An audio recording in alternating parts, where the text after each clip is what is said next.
ஆளுகிற கட்சி என்ன பண்ணிருக்கு, அதுவே மீண்டும் ஆட்சி பொறுப்புக்கு வரணுமா, இல்லை ஏற்கனவே ஆண்ட கட்சி என்ன பண்ணியிருந்தாங்க அவங்க வந்தால் நல்லா இருக்குமா அப்படின்னு இந்த போட்டியை திமுக அதிமுகக்குள்ளேயே மீண்டும் கொண்டு வந்து நிறுத்துறார்கள்.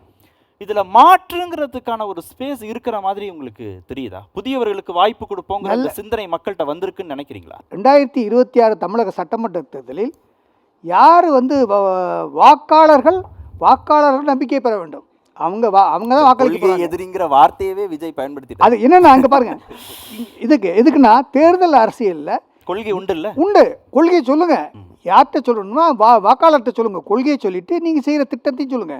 கொள்கை அரசியல் மட்டுமே கொண்டு போய் வாக்காளர்களை திருப்திப்படுத்த முடியாது. அந்த சொல்றேன், சமத்துவம் தெரிஞ்சுக்குவோம், சமத்துவம் சகோதரத்துவம் இதே இல்லைன்னு சொன்னீங்க. கொள்கை அரசியல் இல்லைங்க, கொள்கையவே பேசிட்டு இருக்கீங்களா? தேர்தலில் வந்து நீங்க என்ன செய்ய மக்களுக்கு, அவர் சொன்னார்ல, நீங்க தான் சொன்னீங்க சாதாரண மக்கள் ஓட்டு போடுற மக்கள் என்ன செய்யறாங்க, என்ன எதிர்பார்க்கறாங்க, அவங்களுக்கு சொல்லணும்ல. அப்படித்தானே ஓட்டு போடுவாங்க. இப்ப நீங்க ஓட்டு போடுறீங்க இல்ல சார், நீங்க நல்ல இடத்துக்கு வந்திருக்கீங்க. இதுல என்னன்னா சார், இப்போ உங்ககிட்ட ஒரு கேள்வி கேட்கப்படும்ல, எலெக்ஷன்ல ஒரு கேள்வி கேட்கப்படும், தேர்தலில் நீங்க போனீங்கன்னா விஜய் கிட்ட ஒரு கேள்வி கேட்கப்படும். திமுக இத்தனை வருஷம் செஞ்சிருக்குங்க, அதிமுக இத்தனை வருஷம் செஞ்சிருக்கங்க, இவங்க செய்யாததை என்னங்க நீங்க செய்ய போறீங்க அப்படின்னு ஒரு கேள்வி கேட்பாங்கல்ல, என்ன செய்ய போறீங்க? இப்படி கேட்குறேன். மக்கள் என்ன தெரியுமா சொல்றாங்க, 50 வருஷமா ஆண்ட கட்சியும் ஆளுகின்ற கட்சியும் பார்த்துட்டோம், நாங்கள் செஞ்சதையும் பார்த்துட்டோம், கொள்கைன்னு சொல்லி கொள்ளடிக்கிற கூட்டத்தை தான் நாங்கள் பார்த்துருக்கோம். எங்களுக்கு ஒரு மாற்றம் வேணும். எப்படின்னா, எப்படி மாற்றம் வேணும்னா, ஏப்பா சொல்கிறத செய்யுங்க, நீங்கள் பெருசாக கூட நாங்கள் எதிர்பார்க்கல, நீங்கள் என்னென்னமோ அளந்து விடுறீங்க, எது வேண்டாம் ஒன்றுன்னு சொல்கிறேன். இல்லை சார், பட்டியல் போட்டாங்க சார். நான் பட்டியல் சொல்லி முடிச்சிடுறேன். நான் பட்டியல் போடுறேன். செஞ்சதை பேசுவோம் இல்லை, அதாவது வாக்குறுதி, அதாவது ப்ராமிஸ், அதாவது கோர்ட்டில் ஜட்ஜ்மெண்ட்டு, நீங்கள் ஒரு ப்ராமிஸை சொல்லி ஒரு வாக்குறுதியை சொல்லித்தான் வாக்குகளை கேட்குறீங்க. அந்த ப்ராமிஸை நம்பித்தான் வாக்குகளை போடுறாங்க. திட்டங்களை சொல்லும்போது அந்த திட்டங்கள் என்ன திட்டமாக இருந்தாலும் சரி, ABCன்னு வச்சுக்கோங்க, எந்த திட்டமாக இருந்தாலும் அது தேர்தல் அறிக்கையில் தான் சொல்லுவோம். இப்போ அப்படி சொல்ல முடியாதுல்ல, ஆஃப்டர் ரெக்கார்டாக சொல்ல முடியாது. எந்த ஒரு திட்டம் சொன்னாலும் தேர்தல் அறிக்கையில் சொன்னாலும், இந்த திருப்பரங்குன்றம், இந்த பிஜேபி, இந்த அண்ணாதி, நான் சொன்னேன், இதெல்லாம் இல்லாமல் ஒரு மக்கள் நிம்மதியாக இருக்காங்களா? கோர்ட்டில் சொல்கிறான், தி குட் கவர்னன்ஸ், நல்ல ஒரு அரசாங்கம் வந்து ஒரு பாதுகாப்பான மக்களுக்கு ஒரு ஆட்சியை கொடுக்கணும், ஒரு நம்பிக்கையான ஒரு மக்களுக்கு வாய்ப்பு கொடுக்கும். இதுதான் சார் கவர்மெண்ட்டு. இதுக்கு தான் மக்கள் வாக்களிக்க போகிறாங்க, இதுக்கு தான் மக்கள் வாக்குகளை கேட்க போகிறாங்க, இதுக்கு தான் தேர்தல் 5 வருஷத்துக்கு ஒரு வருது. இதுதான் தேர்தல் அரசியல். கருத்தெல்லாம் அப்பப்ப சொல்ல மாட்டீங்க. கருத்து அரசியல் வந்து செகண்ட், நிலைப்பாடெல்லாம் எடுக்க மாட்டீங்க. அது வந்து செகண்ட். இது வந்து சொற்பொழிவு கிடையாது, இது சொற்பொழிவு கிடையாது. அதாவது தெரிஞ்சுக்கங்க டிஃபரன்ஸ். இங்கதான் மாறுறீங்க. அதாவது கருத்துக்களை சொல்லி அதான் மக்கள் கொள்ளைக்காக சொல்றாங்க. வருது என்னப்பா கொள்கைன்னு சொல்லிட்டு கொள்ளையை சொல்லிட்டு கொள்ளையடிச்சிட்டு இருக்கீங்க, மக்களுக்கு என்ன செய்ய போறீங்க அதான் சொல்றாங்க மக்கள். சார், ரெண்டு கட்சிகளும் நீங்க இங்க ரெண்டு கட்சிகளும் என்ன பேசுனாங்கன்னு பாருங்க. கல்யாண சுந்தரம் ஒரு அதை சொல்லல, நான் மறுக்கல. அதாவது ஆண்ட கட்சிகள் செய்த டெவலப் பண்ண நான் மறுக்கல, ஆளுகின்ற செய்தி செஞ்ச நலத்திட்டங்களை நான் மறுக்கல. அது செஞ்சதை எப்படி மறுக்க முடியும்? அது போதாது, அதை விட ஊழல் ஜாஸ்தியா இருக்கு. 4000 கோடி மணல்ல ஊழல் இருக்கு, 1500 கோடிக்கு டாஸ்மார்க்ல ஊழல் இருக்கு, 10% வந்து ஒரு பாட்டிலுக்கு விற்கிறாங்க. எத்தனையோ பெண்கள், இளம் பெண்கள் போதையில் அடிமையாகி, வீட்டுக்கு வீடு போதையில் அடிமையாகி தங்களுடைய இல்லற வாழ்க்கையே இல்லாமல் வெளியே சொல்ல முடியாத கஷ்டப்பட்டு இருக்காங்க. பெண்களுக்கு பாதுகாப்பு இல்லை. அடுத்த விஷயத்துக்கு அதுக்கு அடுத்து நான் திரு கல்யாண சுந்தரம் சொன்னார் இல்லையா, இப்ப நீங்க சொன்ன போதையா இருக்கட்டும், சட்டம் ஒழுங்கு பிரச்சனையா இருக்கட்டும், ஊழல் இருக்கட்டும், நிர்வாக கோளாறுகள் இருக்கட்டும், இதையெல்லாம் திமுக அரசை தட்டி கேட்டு சரியான ஆட்சியை கொடுக்குற வலு எங்ககிட்ட தான் இருக்குன்னு அவர் கிளைம் பண்றாருல, அவங்கள மீறி நீங்க எப்படி செய்வீங்க? அவங்க தானே பிரதான எதிர்கட்சியாக இங்க களத்துல இருக்கிறாங்க. அது அவருடைய பாயிண்ட் ஆஃப் வியூ.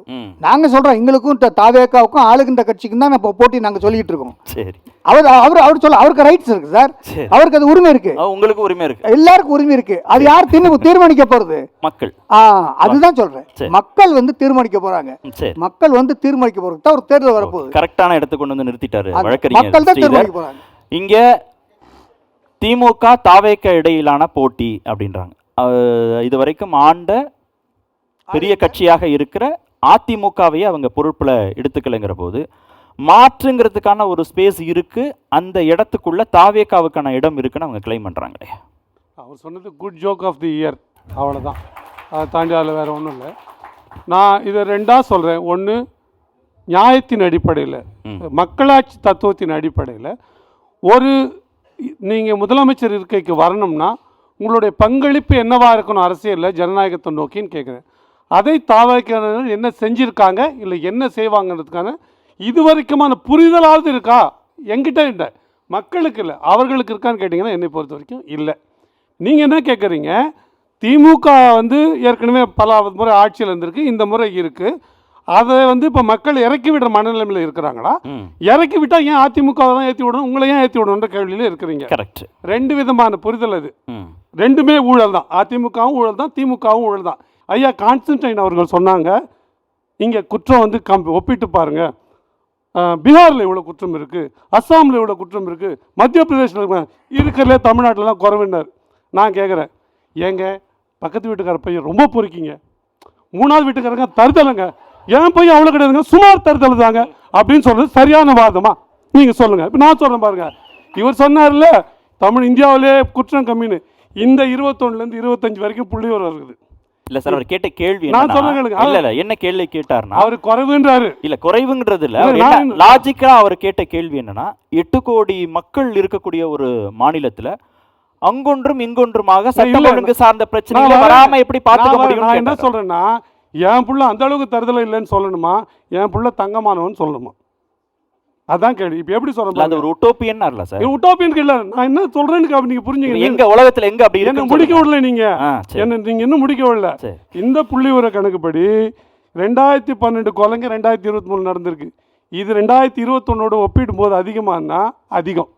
நீங்கள் 2021 இவ்வளோ கொலை இருந்ததுங்க, இப்போ நாங்கள் பாருங்கள் கட்டுப்படுத்தி குறைச்சிட்டோம்னு சொன்னீங்கன்னா அதில் ஒரு நியாயம் இருக்குது. அப்புறம் 2024 அது 2540 கொலையாக கூட்டியிருக்கு.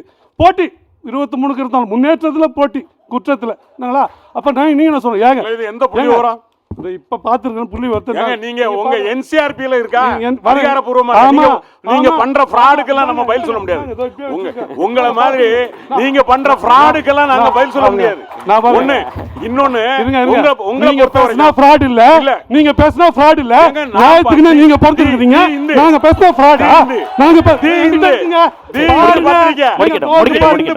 நீங்க பேசுன பிறகு நீங்க பேசுற ஒரு நீங்க பேசுற பிறகு நான் கூகுள்ல பார்த்துட்டு நெட்ல எடுத்துட்டு உலகத்துல எந்த நாட்டுல எந்த மாநிலத்துல இந்த மாதிரி அங்கொன்றும் இங்கொன்றுமாக கோடிக்கணக்கான மக்கள் வாழக்கூடிய இடத்துல எந்த அரசாங்கமும் இதை செய்ய முடியும்னு கேட்டார். அது நீங்க ஏதாவது ஒன்று பதில் சொல்லுங்க. நான் பதில் சொல்றேன் பாருங்க. ஒரு பொறுப்பெடுத்துக்கிற அரசு சென்ற ஆண்டை விட இந்த ஆண்டு பொருளாதாரத்தில் நாட்டை முன்னேற்றணும்னு சொல்லணுமா, பின்னேற்ற செலுத்தணும்னு சொல்லணுமா? ஒரு பொறுப்பேற்கிற அரசு சென்ற ஆண்டை விட இந்த ஆண்டு குற்றங்களை குறைக்கணும்னு சொல்லணுமா, கூட்டணும் சொல்லணுமா? உட்டோப்பியன் தியரிங்க இது. அதனால குற்றங்கள் நிகழ்தாங்கன்னு செய்யணும், நிகழ்வுன்னு சொல்றதோ அதை கட்டுப்படுத்த மாட்டேன்னு சொல்றதோ சரியானது. அவர் சொல்றேன் NCRB ரிப்போர்ட் படியே, சரி, NCRC ரிப்போர்ட் படியே இந்த 5 ஆண்டுகளில் தாழ்த்தப்பட்டவர்களுக்கு எதிரான நிகழ்த்தப்படுற குற்றம் இந்தியாவிலே தமிழ்நாட்டில் தான் முதல்ல. நீங்க இப்ப இந்த ஒண்ணு மட்டும் காட்டுங்க சார், இனிமேல் நான் வாரத்துக்கே வர மாட்டேன். காட்டுறேன் சார். நீங்க இந்த தைரியம் இருந்தா நான் சொல்றது அதிகமான அளவு உத்தரப்பிரதேசம் நடக்குது, 6 மாநிலம் அதிகமா இருக்குது. நான் ஒரு ரிப்போர்ட் நீங்க சொல்றது தவறு. ரவிக்குமாரே பேசிருக்காரு சார், அவர் எப்படி சொல்லி நான் பார்த்துட்டு சொல்றேன். சரி சார், பதில் சொல்ல அலோ பண்ணுவா சார். ஒருவேளை தவறு இருக்குன்னு வச்சுங்களேன், என்னோட தவறு இல்ல, அது இதோட நான் பார்த்துட்டு தான் சார் சொல்றேன். தாழ்த்தப்பட்டோர் மீது நடத்தப்படுகின்ற தாக்குதல், பெண்கள் மீது நடத்தப்படுற தாக்குதல், ஆணவ படுகொலைகள் எல்லாத்தையும் சேர்த்து நம்ம சொல்றோம். சரி, தமிழ்நாட்டில் ஆணவ படுகொலைகளை ஆதரித்து பேசிய ஒரே தலைவர் நாத்தாக்கா தலைவர். தெரியும் சார். அப்ப எப்படி நீங்க பெண்களுக்கு எதிரான வன்கொடுமைகள் தடுக்கும்? இருங்க நான் கேட்ட கேள்விக்கு பதில் சொல்லுங்க. நீங்க ஆணவ படுகொலைகள் தொடர்பா நீங்க என்ன நிலைப்பாடு எடுத்தீங்க? பதில் சொல்லுங்க. நீங்க ஒரு குற்றச்சாட்டு சொல்றீங்க, குற்றச்சாட்டுக்கு பதில் சொன்னா நான் திமுக வீழும் நான் சொல்றேன். ஏன்னா முக்கியமா இளைஞர்கள் நோக்கி அவங்க கொடுத்தது அரசு வேலைகளில் 5.5 லட்சம் வேலை வாய்ப்புகளை நாங்கள் உண்டு பண்ணுவோம். இன்னைக்கு அரசு வேலை வாய்ப்புகள் இன்னை வரைக்கும் வந்திருக்கிறது ஒரு 30,000 சில்லற, அதிகபட்சமாக போனால் 40,000 வேலை வாய்ப்புகளை உண்டு பண்ணல. இது ஒன்று. ரெண்டாவது, 75% வேலை வாய்ப்புகளை உள்ளூரில் இருக்கிற தமிழர்களுக்கு, தமிழ்நாட்டுக்காரங்களுக்கு உறுதிப்படுத்துவோம்னு சொன்னாங்க. இதுக்கு பணம் தேவையில்லை, இதுக்கு வெறும் கொள்கை அரசியல் தான் எடுக்கணும்.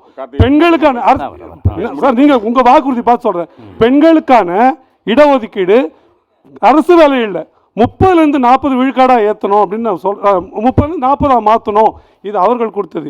நீங்க நான் முதல்வன் கொடுக்குறீங்க, புதுமை பெண் கொடுக்குறீங்க, அங்க போன பள்ளிக்கூடத்தில் வாத்தியாருக்கு சம்பளம் கொடுக்கல, வாத்தியார் வரல. இல்ல சார், நான் புரிஞ்சுக்கிறேன். ஏன் வீழுன்னு சொல்றேன், ஏன் வீழுன்னு நான் சொல்றேன், ஏன் வீழு அந்த இடத்தை பேசிட்டோம் சார். நான் என்ன சொல்றேன், திமுக தொழிலாளர்களுக்கு சம்பளம் கொடுக்கல. நீங்க சொல்றது புரியுது. ஒரு நிமிஷம் அலோ பண்ணுங்க. இலவச பேருந்து வருது, ஆனா பேருந்து ஓடல, பேருந்து தனியார் மயமாகுது. 4 பேரும் இல்ல, எனக்கு புரியுது. நீங்க 4 பேருமே நான் என்ன சொல்றேன்னா, திமுகவை ஆட்சி பொறுப்பிலிருந்து அகற்றுவதற்கான மனநிலை மக்கள் அந்த புள்ளின்னு சொல்லல, அந்த புள்ளின்னு சொல்ல. இப்ப யாரை நம்பலாம் அப்படின்னு அந்த இடத்துக்கு அப்படி ஏன் இதெல்லாம் வேணான்னு முடிவு பண்ணும்போது யாரை நம்பலாம் அப்படின்னு போகும்போது அதிமுக நம்ப முடியாததுக்கு நான் சொன்ன ஏற்கனவே ஊழல் பின்னணி இருக்கு. 2வது இப்ப பாஜக இருக்குது கூட. பாஜக நிச்சயமான பலவீனம் தான் தமிழ்நாட்டில். அதை மக்கள் விரும்பல. அதற்காக திமுக பாஜக பக்கம் இல்லைன்னு சொல்ல முடியாது. கடுமையான பாஜக எதிர்ப்பு திமுகவுக்கு. ஐயா உங்களை நாங்கள் கடுமையாக எதிர்க்கிறோம், ஐயா கருணாநிதி சிலையை இவரை திறந்து வைங்க அப்படின்னு கேட்போம். நாங்கள் கடுமையான எதிர்ப்பு. ஐயா நாங்கள் நாணயம் வெளியிட போகிறோம், கடுமையான பாஜக எதிர்ப்பு, எங்கள் நாணயத்தை கொஞ்சம் வெளியிட்டு போங்க அப்படின்னு சொல்லுவோம். ஐயா எங்களுக்கு கடுமையான திமுக எதிர்ப்பு, நாங்கள் விட மாட்டோம், கேலோ இந்தியா நடத்திட்டு போங்க பிரதமர்னு நாங்கள் கூப்பிடுவோம். பிரதமர் அங்கே போருக்கு போனால் நாங்கள் முதல்ல இந்தியாவில் எங்கேயுமே போகல, கடுமையான பாஜக எதிர்ப்பு, நாங்கள் எல்லாரையும் கூட்டிகிட்டு சென்னையில் ஊர்வலம் போவோம். இந்த பாஜக எதிர்ப்பு மக்களும் பார்ப்பாங்க. அப்படியே ஆர்எஸ்எஸ் கொடுத்து சேர்த்து சொல்லுங்களேன். சீமான் ஆர்எஸ்எஸ் கொடுத்து பேசுனது சேர்த்து சொல்லுங்க. அதை நீங்க சொல்லுங்க, அதை சேர்த்து சொல்லுங்க. உங்களுக்கு முழு உரிமை கொடுக்குறேன், அதுக்கு முழு உரிமை கொடுக்குறேன். நீங்க எது வேணா பேசிக்கங்க, ஏன்னா அதுக்கு நான் பதில் சொல்ல விருப்பப்படுறேன். சரி, நம்ம தனியா பேசிங்க, உங்களுக்கு பதில் இறுதி சுற்றுக்கு வந்துரும். அதனால அந்த வாய்ப்பை நாம் தமிழர் கொடுப்பாங்க நான் சொல்றேன். சரி, ஓகே. கூட்டணி பலம்ங்கிறது ரொம்ப முக்கியம், வேட்பாளர்களுடைய பலம்ங்கிறது ரொம்ப முக்கியம், கட்சிகளின் கட்டமைப்புங்கிறது ரொம்ப முக்கியம், ஒரு அரசியல் கட்சியுடைய தலைவரின் செல்வாக்குங்கிறது ரொம்ப முக்கியம். நீங்கள் இதெல்லாத்தையும் சேர்த்து பார்க்கிற போது திமுகவுக்கு நிகராக திரு ஸ்டாலினுக்கு நிகரான இந்த பலம் அப்படிங்கிறது எதிர்த்தரப்பில் இருக்குங்கிறத வெளிப்படையாக நீங்கள் ஒத்துக்கொள்கிறீர்களா? நிச்சயமாக நான் முதல் சுற்றில் சொன்ன மாதிரியே கடந்த தேர்தலும் இந்த தேர்தலும் நீங்கள் ஒப்பிடுங்க. கடந்த தேர்தலில் இதே கூட்டணி தான், நீங்கள் இப்போ சொல்லக்கூடிய இதே நீட்டாகட்டும் எல்லா பிரச்சனைகளும் கடந்த தேர்தலில் பேசிய பிரச்சனைகள் தான், இதில் ஒரு மாற்றமும் கிடையாது. அப்பவும் இப்பவும் என்ன வித்தியாசம்னா, புதிதாக விஜய் அவர்களுடைய கட்சி வந்திருக்கு, அவ்வளோதான். இப்போ கடந்த திமுகவிற்கு கடந்த 50 ஆண்டுகளாக 71க்கு அப்புறமா மீண்டும் 2வது முறை ஆட்சிக்கு வந்த வரலாறே கிடையாது. அது நாங்கள் பார்க்க வேண்டாம், அவங்களே பார்த்துக்குவாங்க எப்படி வரக்கூடாது அப்படின்றத. அப்போ அந்த வரலாறு இருக்கும்போது கடந்த தேர்தலில் 10 ஆண்டு காலம் அதிமுக ஆட்சி, அதில் ஜெயலலிதா அப்படின்னு மிகப்பெரிய ஆளுமை இருந்ததுக்கு அப்புறமா எடப்பாடி பழனிசாமின்ற புது தலைவர் 4.5 ஆண்டுகள் ஆட்சி செய்து இவர்கள் சொன்னார்கள் கடந்த தேர்தலில் நாங்கள் 200 இடம் ஜெயிப்போம், 210 இடம் ஜெயிப்போம்னு. ஆனால் நாங்கள் எதிர்கூட்டணியாக இருந்து 75 இடங்களை ஜெயித்தோம். அப்பவும் எங்களுடன் இருந்த நிறைய கட்சிகள் வெளியே போனன. தேமுதிக வெளியே இருந்தது, தினகரன் அவர்கள் வெளியே போனார். இது எல்லாத்தையும் மீறி வரலாறு இருக்காங்க, இப்பவும் வெளியே தான் இருக்காங்க. வரலாற்று சிறப்புமிக்க 75 இடங்களை நாங்கள் ஜெயிச்சோம். இப்போ இந்த தேர்தலில் எந்த வித்தியாசத்தை நீங்க கண்டுங்க? மீண்டும் நான் சொல்றேங்க, நேத்து தமிழனி பலத்துக்கு வாங்கல, பலத்துக்கு தான் சொல்றேன். இப்போ இல்ல அதிமுகவும் பாஜகவும் கூட்டணி வச்சிருக்கீங்க சார், அதே மாதிரி 21 மாதிரியே உங்க கூட டிடிவி தினகரன் இல்ல, ஓபிஎஸ் இல்ல, தேமுதிக சொல்லல, ராமதாஸ் அன்புமணி ராமதாஸ் இடையேயான பிரச்சனை, அதிமுகக்குள்ள பிரச்சனை, இதை எப்படி சமாளிக்க? கண்டிப்பா இன்னும் 5 மாதம் இருக்கு. உதயநிதி ஸ்டாலின் அவர்கள் கார் ரேஸ் நடத்துறதுக்காக 50 கோடி ரூபாய் வரி பணத்தை செலவு செய்கிறாரு. தூய்மை பணியாளர்களுக்கு இவர்கள் கொடுத்த வாக்குறுதியை நிறைவேற்றுவதற்கு ஆண்டொன்றுக்கு வெறும் 13 கோடி ரூபாய் தான் தேவை. அதை செய்யறதுக்கு கூட இவங்களுக்கு மனம் இல்லை. அப்ப மக்கள் என்ன பார்ப்பாங்கன்னா, இந்த அரசாங்கம் பாமர் மக்களுக்கான அரசாங்கமா இல்ல செல்வந்தர்களாக கார் ரேஸ் ஓட்டுகின்றார்களே அவர்களுக்கான அரசாங்கமா நிச்சயமா பார்க்க தான் செய்வாங்க. இவங்க தேர்தல் வாக்குறுதியில சொன்ன வாக்குறுதிகளை நிறைவேற்றவில்லைன்னு மீண்டும் மீண்டும் நம்ம கேட்டுட்டு இருக்கோம். நான் மீண்டும் சொல்றேன், இவர்கள் நடத்துவது மார்க்கெட்டிங் ஆட்சியை தவிர மக்களுக்கான ஆட்சியே கிடையாது. மார்க்கெட்டிங்லே மீண்டும் வென்று விடலாம் என்று நினைக்கிறார்கள். மக்கள் முடிவெடுத்து விட்டார்கள். திமுகவிற்கு எதிர்க்கட்சி அந்தஸ்து கூட 26 தேர்தலில் கிடைக்காது என்று அது நிச்சயமாக நிறைவேறும்.